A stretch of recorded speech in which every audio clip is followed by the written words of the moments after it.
it is truly the great American revival that President Trump has unleashed. And of course, we're also going to, we have seen the most extraordinary job growth for American workers and American citizens that we've seen in recent history, coming off a period of 4 years where every single job went to a foreign worker. Foreign workers are now leaving the economy. American workers are getting all the benefits.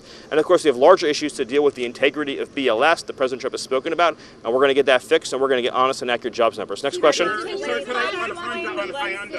Yes, sorry. Yes, yep. Can you respond to Washington, D.C. trains suing the Trump administration over the National Guard? Well, I think the important thing is, the D.C. Attorney General's office is a separate office. It's not part of the mayor's office. Not many people may realize that in Washington, D.C., that the Attorney General operates completely separate from the mayor's office, and which is an unusual setup because typically, the mayor would control the full administration of the justice authority within her city. The mayor's office, as you know, issued an executive order requiring long-term cooperation between the city and the federal government. And that's what President Trump has asked for from the beginning. He said that we want cities that want our help to formally seek it out and request it.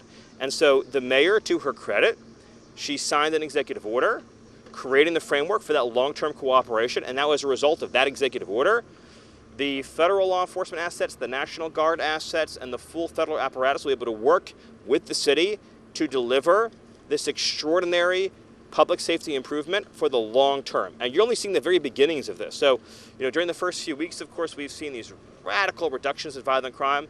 We're just getting started. DEA, ATF, FBI have only just begun to identify, disrupt, and dismantle the criminal organizations that have been wreaking havoc on this city for so long. And we're going to take them apart, member by member, group by group, piece by piece, and we're going to set this city free. I have time for one last question. Even on immigration, could I ask you on immigration? And the Democrats attempt to drive a wedge between President Trump and Secretary Kennedy. Their attempt to do that, I guess, today's CDC hearing. The Democrats are continuing to support a completely failed approach to public health that we've seen over generations has resulted in chronic increases in obesity, in diabetes, in heart health, and just in general, the chronic disease burden on America has been extraordinary. It is the #1 driver of public health costs, and it's the #1 driver of early deaths. And of course, in particular, especially tragic has been the early childhood chronic disease burden. So, and I say this as a parent of young children, there's so many kids who have allergies, who have asthma, who have skin conditions, for example, psoriasis or eczema, who have all kinds of chronic digestive issues, gut issues.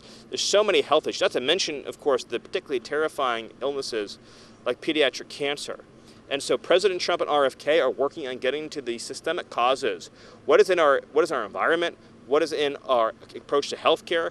What is in our approach to medicine that is either failing to address or is contributing to this chronic disease burden? And we all celebrate RFK, Bobby, for his leadership in this issue. And President Trump has been committed from the beginning to developing a comprehensive approach to reducing chronic illness in America. Time for one last question. Anything over here? Can I ask you about immigration, sir?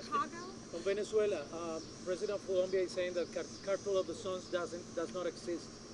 What can you answer, and which message do you send to people in Venezuela after this indictment of Nicolas Maduro? Well, as you know, and thank you for bringing it up, Nicolas Maduro is an indicted drug trafficker. He's indicted in federal court. He's a fugitive from justice in America. As I think you're also aware, there's a $50 million reward for the return of Nicolas Maduro. Not just him, his henchmen have also been indicted. So it is a drug cartel that is running Venezuela. This is a very important point. It's not a government, it is a drug cartel, a narco-trafficking organization that is running Venezuela. And this has been documented in federal court, and indictments have been secured. The people of Venezuela have been suffering and struggling under the reality of a nation that is so rich in resources, so rich in reserves, that is run by Maduro, the head of the cartel that you referenced, the Cartel de los Sols.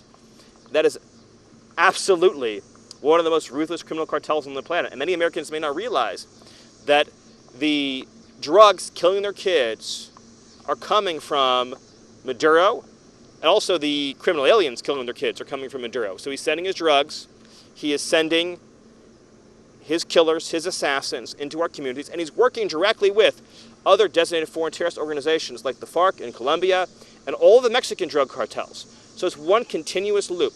And for decades and for years, for generations, we used our military to engage in action against terrorists in the Middle East and in Africa, while leaving unharmed the terrorists in our own hemisphere who are responsible for so much more American deaths, so many more American deaths, who have spilled so much blood across the Western Hemisphere, who have bereaved so many parents and families, and who have contributed to such a horrific cycle and just nonstop, relentless surge of violence in our cities. Every major city in America is suffering from cartel violence. Even the U.S.-based gangs are working directly with these cartels. The drugs, the guns, the weapons, the cash, the organization. We've been occupied by cartels for far too long.